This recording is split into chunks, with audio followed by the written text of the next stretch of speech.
name is Francesca Man and I'm artistic director here at Tate Liverpool, which involves looking after all the public-facing activities of the museum.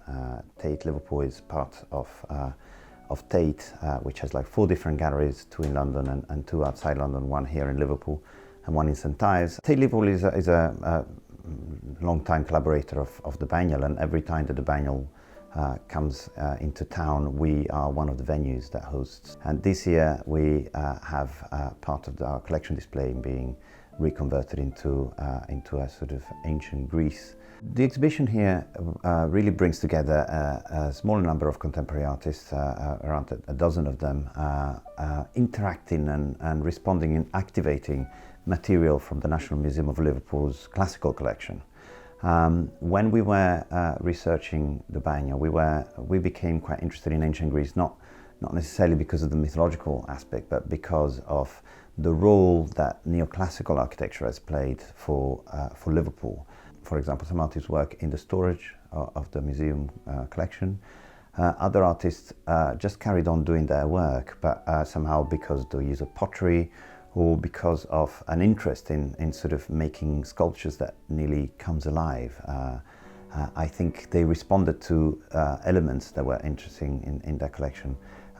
One of the things that inspired the most artists was the fact that Liverpool collected sculptures in the 17th century that were restored in a quite creative way. So these restorers would bring together fragments from different statues and in a sort of Frankenstein way assemble a fake, but also some sort of, again, like time-traveling device, some of which are here in the display, which you can sort of see that the arm is a bit longer than it should be, or the marble of the head is a different color of the marble of the body. So you can feel this element of bringing this fragment together to maybe create a fictional statue rather than a historical statue. And this element of the boundaries between fiction and history was very, very interesting for a lot of the artists that we invited to respond to. Many of the artists who we have here at Tate Liverpool have worked with elements of the relationship with the ancient Greece, and there's one particular work that really deals with aspect of archaeology, but also the aspect of animating a sculpture, sort of bringing a sculpture to life.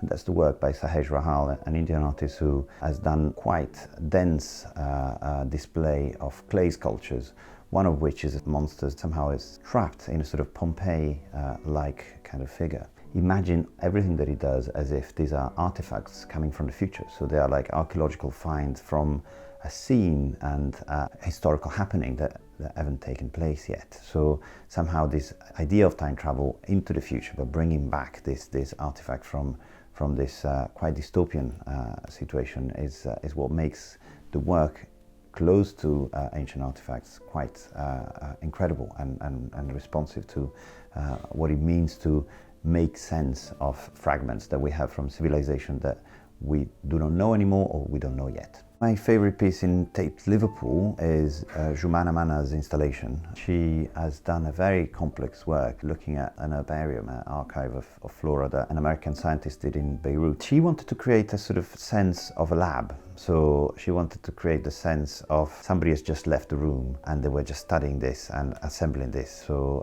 the cutouts on the one side are like as if you were studying them, and or somebody just like left the table with a book open and trying to figure out how it could be brought to life again. The work is extremely beautiful in itself, but there's an incredibly important element which also makes some political points there, which has to do with how this man was studying that particular land with all the contested history that has taken place there, and how the flora has migrated because of economic fluxes into that area, for example. So it's interesting to think about migration.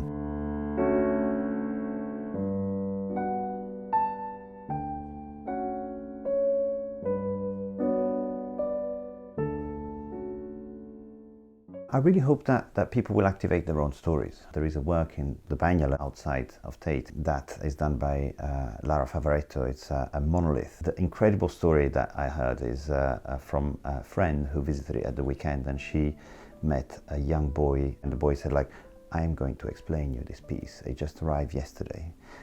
It was sent by the aliens, and it goes in the center of the earth. And the slit here is a post box for you to write to them. So I'm going to go home and write to the aliens now. And we couldn't have invented that. So if the Biennial, activates the city and storytelling like this, that's the result, I think.